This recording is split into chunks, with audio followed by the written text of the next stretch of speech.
My dear brothers and sisters, we have come to the last chapters of the book of Judges, and today we are going to reflect the chapter 19 of book of Judges. And there is it is a very distressing chapter because there is this the crime of Gibeah. So one of the group of people of Israelites, they did a very serious crime which was later known as the crime of Gibeah. And we are going to reflect about this today. Let's read chapter 19 verse 1. In those days when there was no king in Israel, it is I think 3 or 4 times it is mentioned in this book of Judges. Those days there was no king in Israel. Those days there was no king in Israel. So those days there is no king in Israel. So it shows that there is no leadership and they were not ready to accept God as their king. And when there is no leadership and when God is not there in charge, there is a lot of commotion, confusion and anarchy going on. And the worst case of anarchy is mentioned in this chapter. And that is what we are going to read and reflect today. In those days when there was no king in Israel, a certain Levite residing in the remote parts of the hill country of Ephraim took to himself a concubine from Bethlehem in Judah. A Levite who is coming from the Levite tribe. He took one concubine from Ephraim, Bethlehem of Judah, where Jesus was born.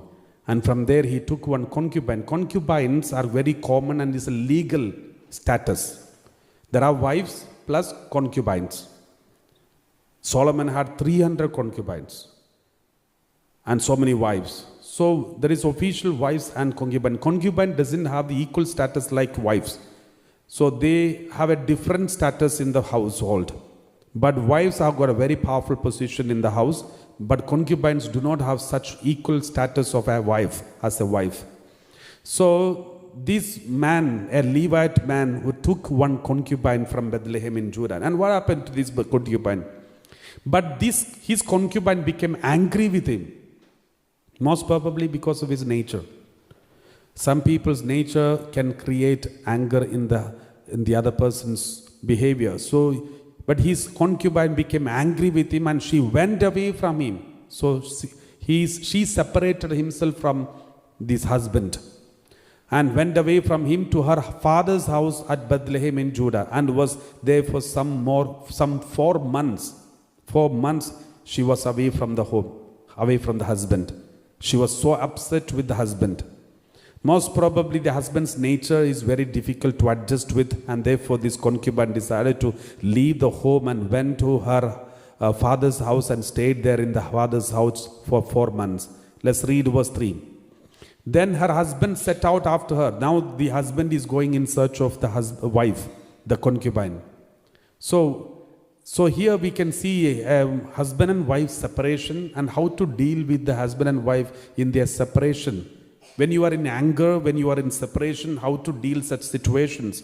Especially when you feel the unfaithfulness of your husband or a wife.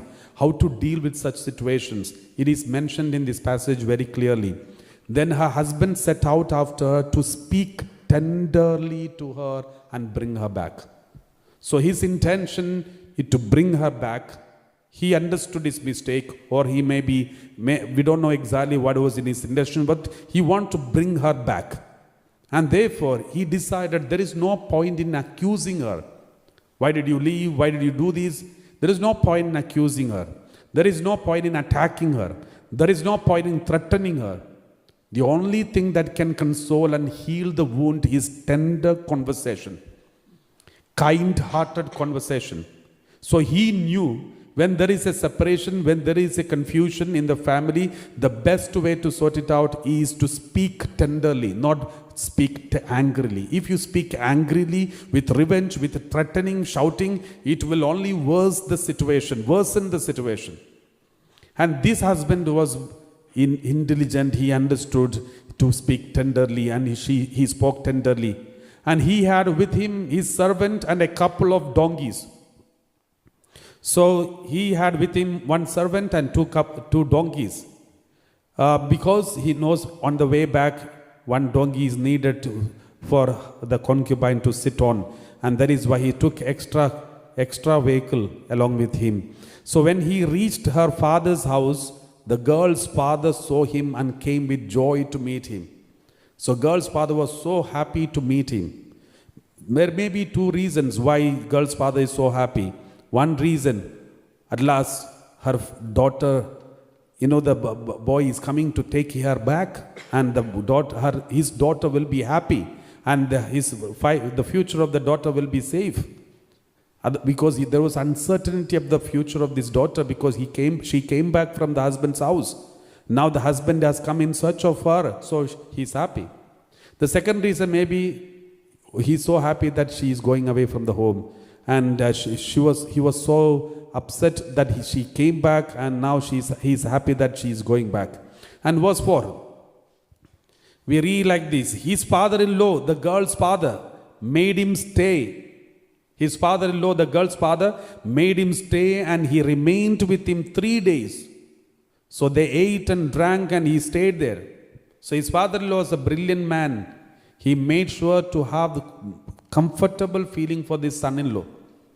And 3 days, sumptuous meal, eating and drinking and celebrations, and showing his extreme love, so that he will never hurt his daughter anymore.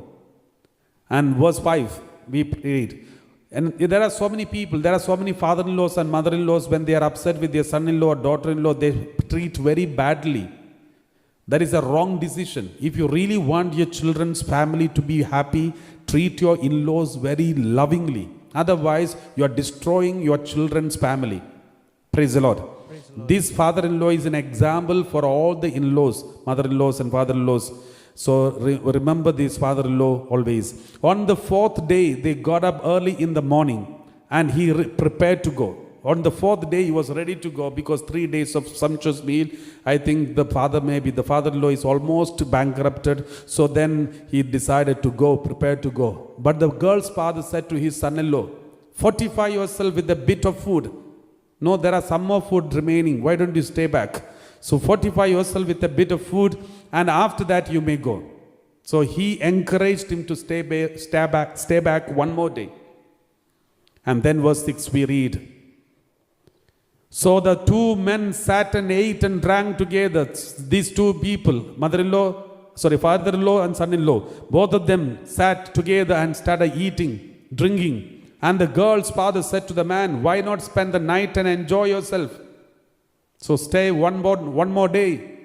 And then verse 7. When the man got up to go, his father-in-law kept urging him until he spent the night there again. So he spent the 4th day also.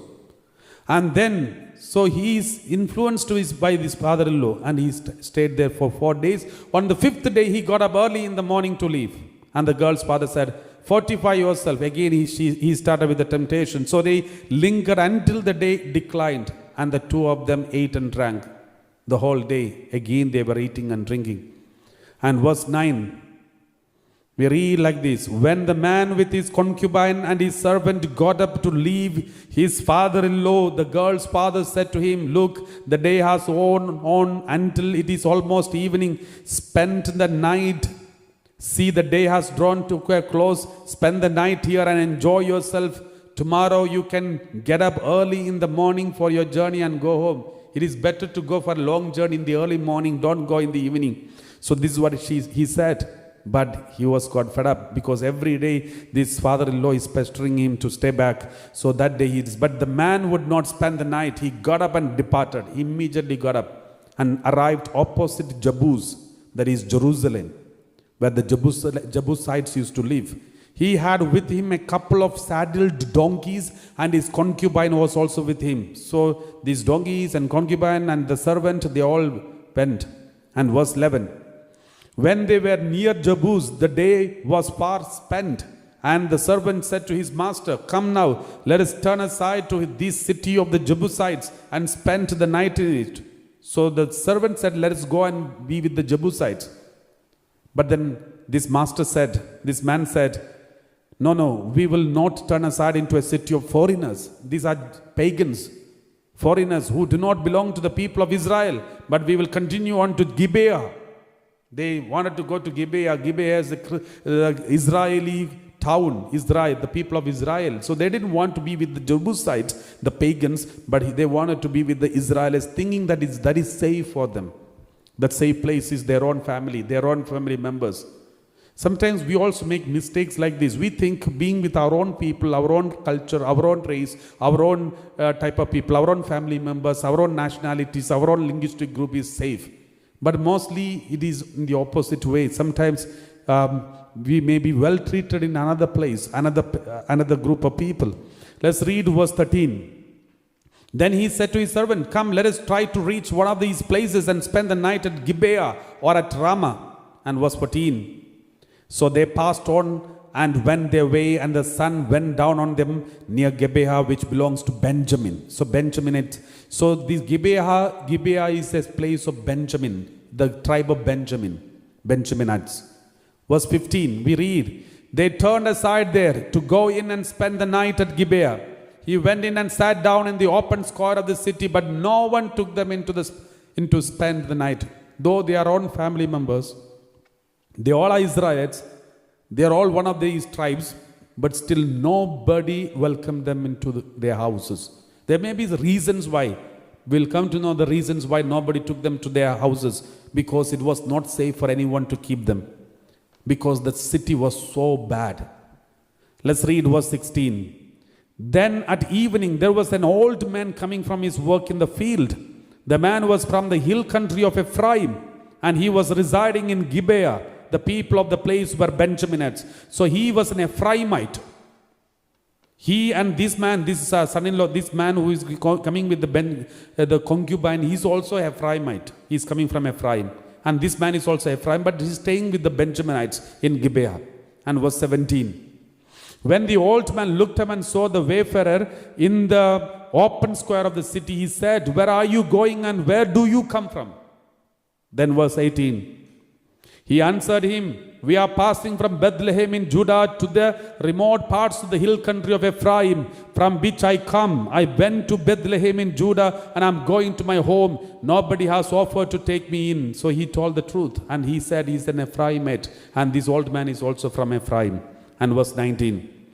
"We, your servants, have straw and fodder for our donkeys, with bread and wine for me and the woman and the young man along with us. We need nothing more. We have everything. We are self-sufficient. We only need a place to stay. That's all." This is what he meant to say. And then verse 20. The old man said, "Peace be to you. I will care for all your wants. Only do not spend the night in the square. It's not safe to spend the whole night here in the square. Come with me. Let's go to the house, and I will take care of you." Verse 21. So he brought him into his house and fed the donkeys. They washed their feet and ate and drank. They had a sumptuous meal there. They had a peaceful night. And verse 21. While they were enjoying themselves, as they were enjoying, the men of the city, a perverse lot, a lot of people who are pervert, surrounded the house and started pounding on the door. It is not just knocking, they were punching on the door. It was a rude behavior. It was not a proper way of doing it, and they started kicking on the door. They said to the old man, the master of the house, "Bring out the man who came into your house, so that we may have intercourse with him." So they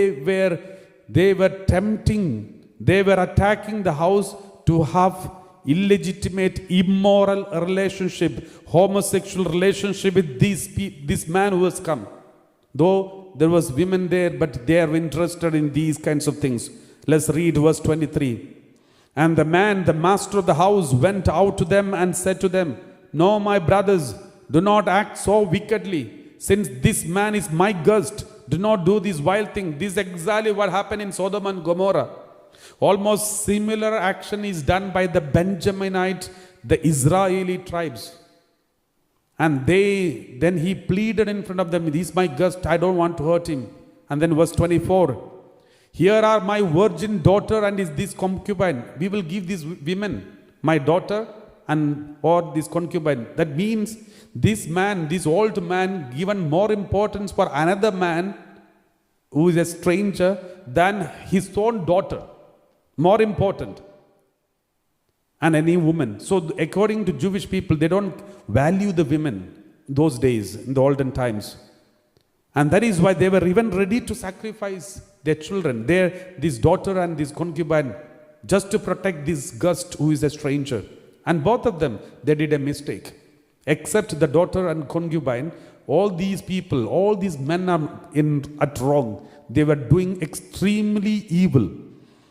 And let me bring them out now, ravish them and do whatever you want to do with them. How can your father say this? But he said it. That shows how perverted the whole Israel was when there was the absence of leadership. They did not accept God as their leader. They didn't have any king as their leader. And now, total anarchy. But against this man, do not do such a vile thing. And read verse 25. But the men would not listen to him. So the man seized his concubine, and put her out to so this man who went to take the concubine, who received all the loving, sumptuous meal of his father-in-law, who spoke tenderly to this woman, and out of looking at the tender conversation of this man, this lady came along with him. Now when there was a situation, when her life was in danger, his life was in danger, he was ready to sacrifice. He was so happy to sacrifice this concubine. And this concubine, who is also his wife, she was so afraid, therefore he forcefully seized his concubine and put her out to the outside. So they wantonly raped her and abused her all through the night until the morning. All these men abused her. And as the dawn began to break, they let her go. After that, until morning, they abused her. Verse 26 we read, as morning appeared, the woman came and fell down at the door of the man's house where her master was until it was light. She was completely broken and she was almost dying, and she somehow managed to come back, and she fell down on the door of the man who was sleeping. Her husband was sleeping peacefully, and she was tortured so badly. Verse 27 we read, in the morning her master got up, opened the doors of the house, and when he went out to go on his way, there was his concubine lying at the door of the house with her hands on the threshold. He was about to go. He didn't even think of this concubine. He was just about to go. And then he happened to see this wife lying down on the door. And verse 28, get up, he said to her, we are going. He didn't even ask how she is. He didn't check. He said, get up, we are going. But there was no answer because she was already dead. Then he put her on the donkey, and the man set out for his home. Though she was dead, he put her on the donkey, and the man set out for his home. Verse 29. When he entered his house, when he reached the house, he took a knife, and grasping his concubine, he cut her into 12 pieces. The whole body of this woman was cut into 12 pieces, limb by limb, and sent her throughout all the territory of Israel. He was so upset about this situation. Though this moral anger which he had now, he did not show it the previous night. But now he has a terrible anger about all the situations. He cut into pieces the whole body of this concubine into 12 pieces and sent to all the 12 tribes of Israel. Now let's read verse 30. Then he commanded the men whom he sent, saying, thus shall you say to all the Israelites, has such a thing ever happened since the day that the Israelites came up from the land of Egypt until this day? Consider it, take counsel and speak out. So this is his command. This is the only goodness that he has done in his life. He commanded to tell all the tribes, have you heard anything like this happen in the history of Israelites from the Egypt? Therefore consider it, take counsel and speak out. So he was warning everyone with this message. So this is the whole story. Praise the Lord. The whole chapter of 19. We will continue reflecting about this rest of the chapters in the coming days. My dear brothers and sisters, this is very terrible to see when there is no proper leadership to guide the people of Israel, how bad these holy chosen people of God could become. Even today, if you don't have somebody to control, if you don't have a spiritual father, a spiritual mother, someone to counsel you and advise you and correct you and lead you in the right track, we all can become like these in our daily life. We all can divert away from our focus and fall into grips of the passion and grips of the evil. And therefore, we all should have a proper spiritual guidance. We should always accept God as our King, and our spiritual fathers or spiritual mothers who are helping us to grow spiritually we should be obedient to, and so that we will be safe. Otherwise, something like this will also we will fall into.